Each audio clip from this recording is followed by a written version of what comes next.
Vazhdojmë me lajme të tjera. Kriza me Iranin trondit ekonominë amerikane, inflacioni rritet në 3.8%. Inflacioni i Shtetit e Bashkuar ka shënuar një rritje të ndjeshme, duke arritur 3.8% në muajin prill, nga 3.3%, sipas të dhënave të publikuara nga Byroja e Statistikave të Punës së Shteteve të Bashkuara.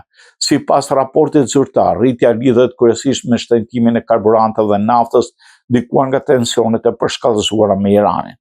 Mediat ndërkombëtare, përfshirë Sky News, raportojnë se rritja e çmimeve është lidhur me ndërprerjen efektive në ngushticën e Hormuzit, një prej rrugëve më strategjike për transportin global të naftës. Kjo ka sjellë rritje të kostove të energjisë, duke ndikuar drejt për drejt në indeksin e çmimeve të konsumit. Sipas të dhënave, energjia dhe karburantet kanë qenë faktorët kryesorë që kontribuan në rritjen 0.5 pikë përqindje në inflacionin total. Rritja e kostës së jetesës pritet të ketë pasoja edhe në politikën amerikane, pasi presioni mbi ekonominë familjare mund ndikojë në vendimarrjet e administratës dhe qëndrimet e presidentit Donald Trump, përfshirë në raport me politikat e jashtme në negociatat me Iranin, ndërkohë në Kosovë dhe inflacioni ka rritur në masën 7.6%.